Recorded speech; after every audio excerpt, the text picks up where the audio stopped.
Hello, I'm Ben Saltzman, and I would like to share with you what it's been like to be a type 7 on the Enneagram on the growth path, on the growth journey.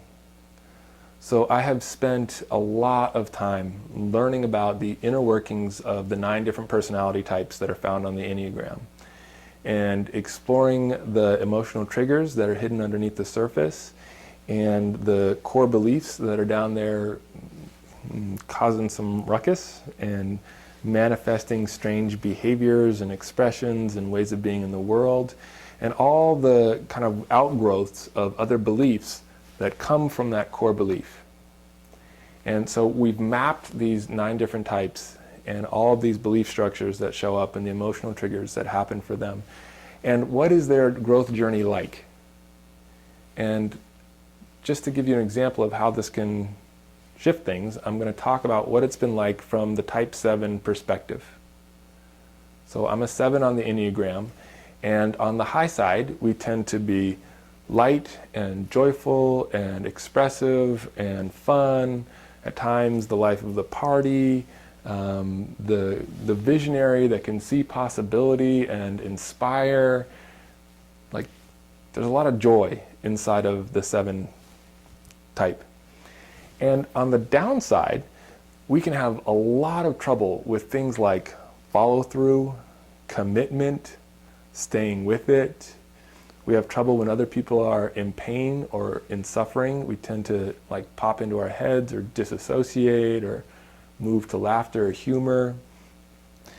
It's difficult for us to stay with a job that's routine or boring and to really kind of stay with it over time, or to stay in a relationship when things get hard or tough and kind of push through tough times to the other side.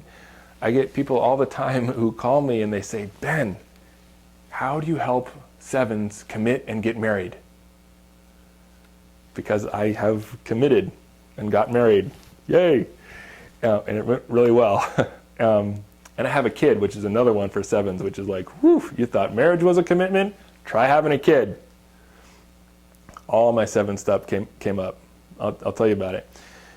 So they say, Ben, how do you, and I've taken other 7s through this journey too. So 7s that have been in our groups over time have learned how to commit and stay with things and get into long-term relationships and have more success in business.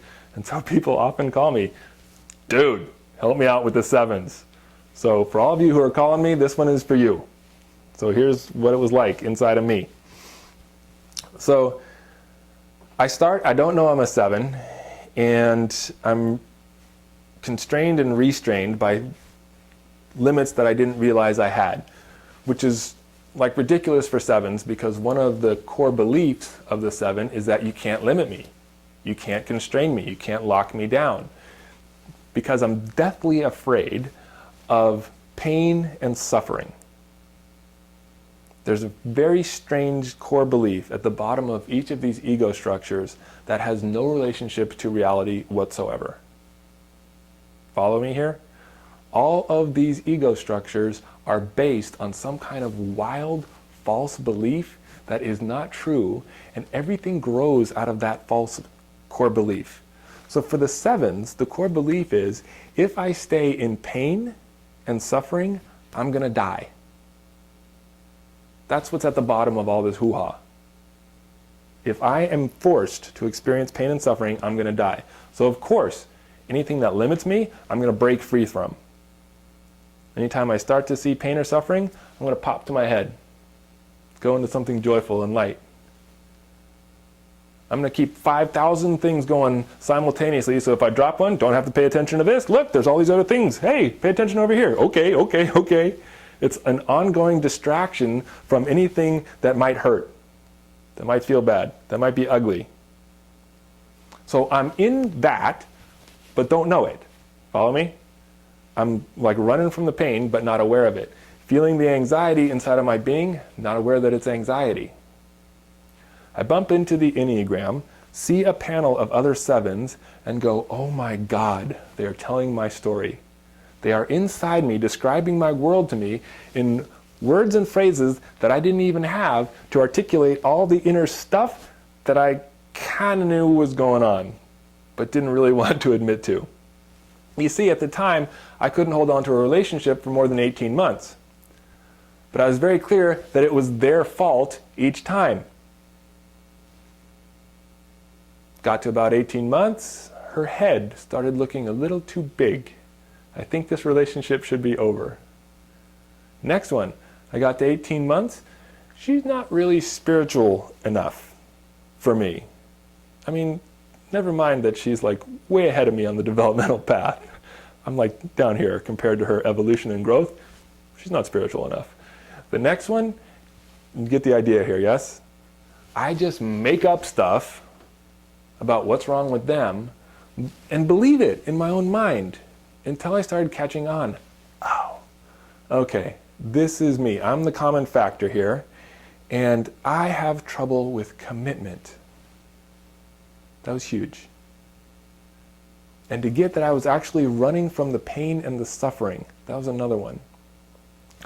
And even after I got it, and even after I did my inner work, I mean, I did shadow work, I saw a coach, a therapist, like I was working this. Even I was doing all that work, still, when it came time to get married, commitment, bang, oh, Karina's not good enough, she's not whatever enough. Freak out. But I knew better, right? I had a part of me that was like, I'm a 7.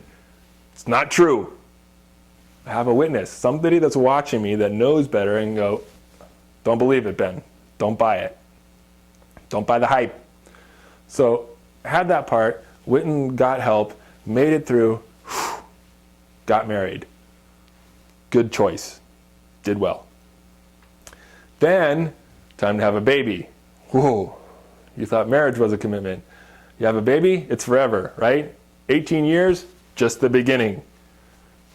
Big commitment. So all the 7 stuff comes up again. I don't know if we should, I don't know if I can. I start painting the picture, oh, it's financial, oh, it's just not the right time in my life. Like I'm doing whatever the dance is that I need to do to get out of this. But again, there's a part of me that knows, right? There's been enough self-investigation, there's been enough self-reflection that it's like, this is my 7 stuff. Again, what am I going to do? Go get help. Made it through. I have a 2-year-old daughter, Jordan Annabelle Saltzman. Beautiful.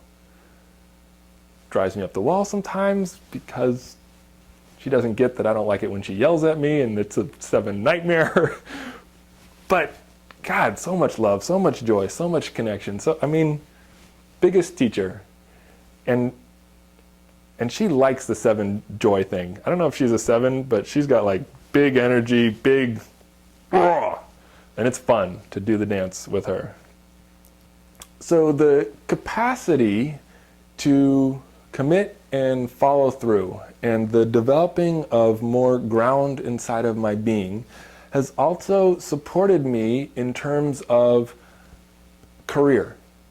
And people who have seen me over the years will come back as they watch me do live work in seminar and go, Ben, you're more grounded, you're more connected, you're more present, you're more available. And I'm like, thank God, because I've been doing a lot of work. This type 7 thing is like life sentence, you know? And the hope is that for all of the types, once we catch on to what we're doing, once we have a baseline understanding of the inner workings, we get some freedom from that. And then the next step up on the journey is starting to actually work those beliefs and bring them into the light and go deeper into the like unconscious, subconscious drives and pull them into the light so that they can start to release and let go. And so we can start to not only understand why we do what we do, but not be so triggered by it, so that we have more ease in our expression, more freedom to do whatever it is that we want, so that we can be more present to one another, so that we're not so locked in. And people sometimes get mad at me. They go, Ben, you're telling me I'm just this Enneagram type. You're putting me in a box. And I'm like, well, part of you is already in the box. I didn't put you there.